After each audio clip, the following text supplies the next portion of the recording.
जय हिंद दोस्तों, देखते हैं हम लोग आज एक नया टॉपिक को, विद्युत धारा यानी इलेक्ट्रिक करंट। तो सबसे पहले ये समझना चाहिए कि धारा किसे कहते हैं। किसी भी चीज का अचानक फ्लो हो जाना धारा कहलाता है। यदि पानी फेंक दिए तो जल धारा, दूध फेंक दिए तो दूध की धारा। आप सुनते होंगे धारा प्रवाह, अंग्रेजी खटाखट अंग्रेजी बोलने लगे तो अंग्रेजी की धारा हो गई।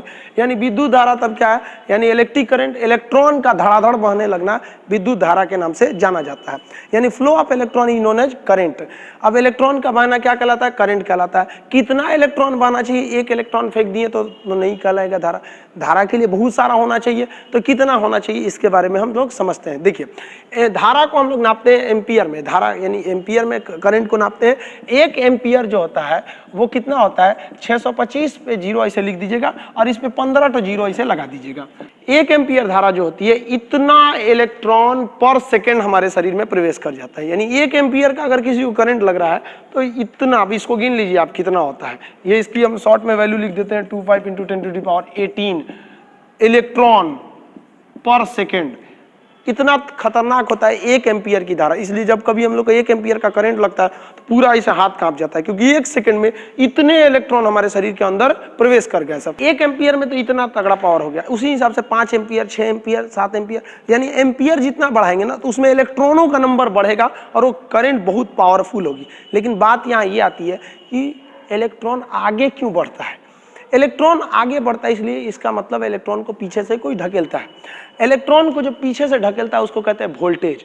अगर 12 वोल्ट रहेगा तो धीरे धीरे जाएगा, और 220 वोल्ट रहेगा तो मारेगा एकदम भयानक। इसलिए बोलते हैं ना, लगे 440 वोल्ट छूने से तेरे, यानी एकदम जबरदस्त झटका लगता है छूने से। अब किसको छूने से आप समझिए अपने से। तो 440 वोल्ट का मतलब क्या होगा, करंट को आगे ढकेलने वाले को कहते हैं वोल्टेज, और करंट को रोकने वाले को बोलते हैं रेसिस्टेंट यानी प्रतिरोध। तो जो करंट को धकियाएगा वो हो गया वोल्टेज, और जो रोकेगा वो हो गया प्रतिरोध। और इस बीच में पिसाएगा बेचारा इलेक्ट्रॉन। इलेक्ट्रॉन कहेगा किधर ढकेल रहा है भाई, वोल्टेज आगे ढकेलेगा और ये धारा प्रतिरोध पीछे ढकेलेगी। जब भी दो लोगों में झगड़ा होगा फायदा तीसरे को ही होता है। 2 चक्की पिसती है, बीच में बेचारा गेहूं बर्बाद हो जाता है। तो जब भी दो लोग में फायदा होगा तो तीसरा उसमें मजा ले लेता है। तो समझते हैं यहाँ तो झगड़ा हो गया दो लोगों में, एक इधर से आ रहा है वोल्टेज और एक इधर से रोक रहा है उसको प्रतिरोध। अब बीच में पिस गया इलेक्ट्रॉन। अब समझते हैं इसमें क्या होगा। अब देखते होंगे गांव में 2-3 आदमी झगड़ा करते होंगे तो कई अलग अलग स्टाइल से झगड़ा करते हो। कोई फाइट से मारता होगा, कोई ईंटा चलाने लगता होगा, कोई बाल नोचने लगता होगा, कोई गाली देने लगता होगा। यानी सबके झगड़ा करने का तरीका अलग अलग है। उसी तरह से वोल्टेज जब इलेक्ट्रॉन को ढकेलता है तो उधर से प्रतिरोध रोकता है, जिस वजह से झगड़ा हो जाता है। अब सबका झगड़ा करने का स्टाइल अलग अलग है। अब जैसे टंगस्टन को ही ले लेते हैं। जो टंगस्टन होता है, टंगस्टन, ये कैसे झगड़ा करता है, जब इसके ऊपर से करंट गुजारा जाता है तो एकदम गुस्सा से लाल हो जाता है, एकदम टंगस्टन लाल एकदम चमकने लगता है। तो आदमी कहता है बहुत अच्छा, तुमको इसका मतलब जैसे करंट देंगे तुमको गुस्सा आएगा, तुम लाल हो जाएगा। तुम्हारा एक काम करते हैं, बिजली के बल्ब में डाल देते हैं। इसलिए बिजली के विद्युत बल्ब में जो फिलामेंट होता है वो टंगस्टन का होता है। अब बात आती है नाइक्रोम की। दूसरा देखते हैं नाइक्रोम। नाइक्रोम क्या होता है, नाइक्रोम का तार, ये एक अलग टाइप का इसका गुस्सा है। अगर नाइक्रोम के तार पर करंट को भेजिएगा तो नाइक्रोम का तार गुस्सा से एकदम लाल हो जाएगा, हीट देने लगता है, एकदम आग बबूला हो जाएगा। इसलिए जब कभी भी गर्मी की जरूरत होती है तो हम लोग नाइक्रोम का यूज कर देते हैं। जैसे हीटर में, प्रेस में, तो बाबू झगड़ा कर, वोल्टेज से झगड़ा कर कि फायदा दूसरे को होगा। थोड़ा वोल्टेज कम रहेगा तो बल्ब वही से जलता है, झगड़े नहीं हो रहा है तो मजा किसको आएगा। तो ये हो गया नाइक्रोम का तार हो गया। अब जैसे आप ले लेते हैं कॉपर का तार, कॉपर यानी Cu, कॉपर का तार ले लेते हैं। कॉपर की खासियत क्या होती है, अगर इस पे से करंट ले जाइएगा तो इसमें भी प्रतिरोध है, ये भी झगड़ा करेगा विभव से, वोल्टेज से, कि नहीं जाने देंगे, वोल्टेज कहता है जाएंगे। अब दोनों में झगड़ा हुआ, टंगस्टन का झगड़ा हुआ तो टंगस्टन चमकने लगा, नाइक्रोम का झगड़ा हुआ गर्म हो गया, लाल हो गया। इसका झगड़ा होगा तो लगेगा नाचने, ऐसे गोल गोल नाचने एकदम गुस्सा से। इसलिए आदमी इसको पंखा में लगा देता, ले कॉइल नाचो हमको फायदा होगा। यानी झगड़ा हुआ, इधर से आया वोल्टेज, इधर से आया प्रतिरोध, इसमें हम लोग का काम हो गया। अगर प्रतिरोध नहीं होगा तो काम नहीं होगा, इसलिए प्रतिरोध का होना भी जरूरी है। इसके बारे में हम लोग डिटेल से समझेंगे प्रतिरोध चैप्टर जब पढ़ेंगे तब। अब हम समझते हैं धारा के बारे में। धारा भी 2 तरह की होती है, AC DC। अब हम AC DC के बारे में अलग से एक वीडियो लाएंगे जो AC और DC के बारे में बताएगा। अभी हम लोग समझते हैं न्यूट्रल क्या होता है, फेज क्या होता है, अर्थिंग क्या होता है। अभी तो हम लोग धारा समझ गए। अब हम आपसे क्वेश्चन पूछते हैं, वोल्टेज जरूरी है या इलेक्ट्रॉन का होना जरूरी है? जरूरी तो दोनों है। अब इलेक्ट्रॉन ही नहीं रहेगा किसको ढकेलेगा? वोल्टेज चाहे 50 है, अब इलेक्ट्रॉन ही नहीं रहेगा तो वोल्टेज ढकेलेगा किसको? और अगर इलेक्ट्रॉन खूब ज्यादा रहे, 10 एम्पियर का करंट रहे और वोल्टेज ही नहीं रहे तो आगे जाएगा कैसे जाएगा? यानी करंट को धकियाएगा वोल्टेज, रोकेगा प्रतिरोध, बीच में है बेचारा इलेक्ट्रॉन। आगे समझते हैं हम लोग फेज न्यूट्रल क्या होता है, चलिए समझते हैं। देखिए फेज और न्यूट्रल किसे कहा जाता है, पहले तो हम लोग इसमें शब्दों पे चले जाते हैं। फेज तार को हम लोग लाइव वायर कहते हैं, जिंदा तार कहते हैं, या फिर गर्म तार के नाम से जानते हैं। न्यूट्रल वायर को हम काले रंग का दिखा देते हैं, इसको हम लोग ठंडा तार के नाम से जानते हैं। फेज और न्यूट्रल होता क्या है समझिए। करंट की एक खासियत है कि अगर करंट जाएगा इधर से और अगर इसको लौटने का रास्ता नहीं मिला ना तो उधर झगड़ा नहीं करेगा, उधर कोई काम नहीं कर सकता है अगर करंट को लौटने का रास्ता नहीं मिला तो। यानी करंट को जाना भी जरूरी है। मान लीजिए ये कोई वर्किंग डिवाइस है या कोई इलेक्ट्रिक डिवाइस है, मान लीजिए ये कोई फ्रिज है या कुछ भी है जो इलेक्ट्रिक पे चलती है, तो अगर करंट जा रहा है और करंट को वापस लौटने का रास्ता नहीं है तो करंट कोई काम नहीं करेगा। यानी जाने वाले करंट को हम बोलते हैं फेज और आने वाले करंट को हम बोलते हैं न्यूट्रल।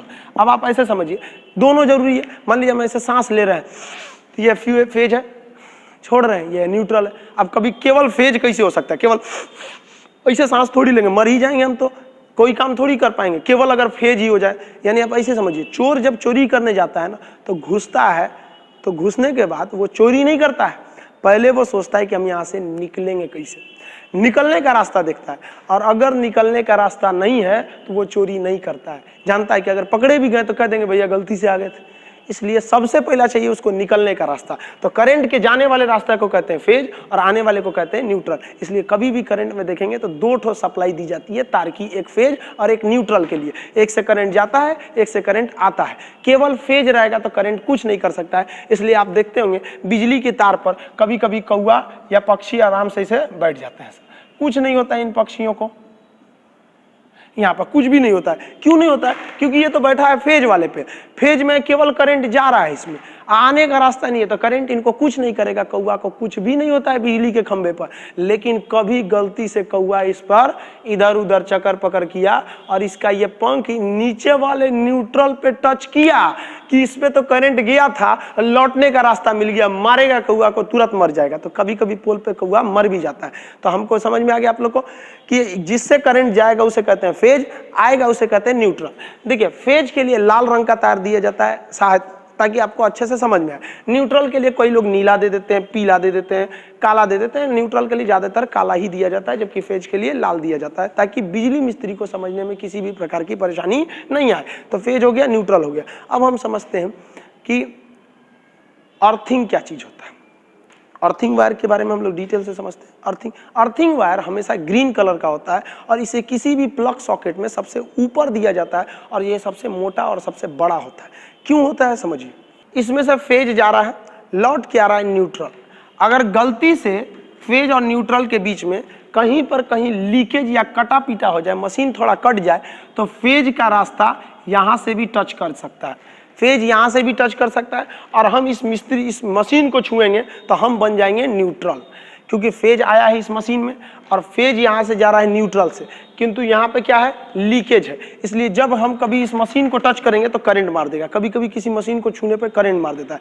बिजली मिस्त्री आता है, वो करंट को ऐसे, तार को ऐसे छू लेता है, पकड़ लेता है, कहता है कि हमको मत टच करना, क्योंकि वो जानता है कि जिस तार को वो छू रहा है वो क्या है, फेज है। और फेज इसके बॉडी में, वो चप्पल उतार के चप्पल पर खड़ा हो जाता है, जानता है कि न्यूट्रल तो रास्ता है ही नहीं इसको लौटने का, तो हमको करंट कैसे मारेगा। लेकिन अगर आप उसको टच कर जाते हैं तो वो होता फेज और आप बन जाएंगे न्यूट्रल। अब आपको भी मारेगा, उसको भी मारेगा।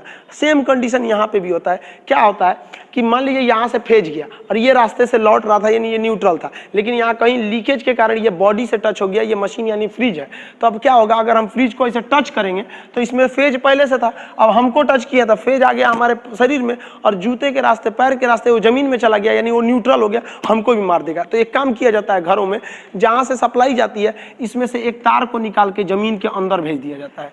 जमीन के अंदर भेजने से क्या होता है कि यहाँ से आया फेज और जाना था न्यूट्रल का, जो एक्स्ट्रा करंट बाहर आया वो इस अर्थिंग वायर के थ्रू चला गया जमीन के अंदर। अब हम इसमें छुएंगे तो कहीं पे फेज बचा ही नहीं, जो फेज लौट रहा था न्यूट्रल वायर से लौटा, जो एक्स्ट्रा फेज था वो अर्थिंग वायर से लौट गया। इसका मतलब अर्थिंग का केवल और केवल एक ही काम है कि लीकेज के समय व्यक्ति को करंट लगने से बचा ले। अब लीकेज के समय बचाएगा, अब मान लीजिए कहीं हम प्लग लगाए हुए हैं, ये प्लग है सर, अब इसी में मान लीजिए अर्थिंग आ रहा है, इसी में फेज आया हुआ है, एक लाइन से आता है, एक स्विच के एक छेद में रहता है फेज, एक में रहता है न्यूट्रल। फेज लिख देते हैं, ये लिख देते हैं, न्यूट्रल लिख देते हैं। चलिए अब ये सॉकेट है, ये वाला एक है फेज, एक है न्यूट्रल। अब हम इसमें ऐसा खोसेंगे, मान लिया कि फेज वाला तार कहीं घिस के और इसमें बॉडी में हल्का सा टच हो गया था। अब क्या होगा, अगर हम इसको ऐसे टच करेंगे तो हमारे बॉडी में भी चला आएगा फेज और लौट के मारने का रास्ता हो जाएगा, क्योंकि जमीन से हम टच में रहते हैं। तो बचाएंगे कैसे, तो इसके लिए हम लगाते हैं न्यूट्रल का वायर। न्यूट्रल वायर क्या करता है, न्यूट्रल वायर किसी भी में सबसे ऊपर की ओर होता है। न्यूट्रल वायर, ये वायर है आपका न्यूट्रल वायर, ये ऊपर वाला बड़ा होता है, साइज में सबसे बड़ा होता है और लंबाई में भी सबसे ज्यादा लंबा होता है, मोटा भी होता है।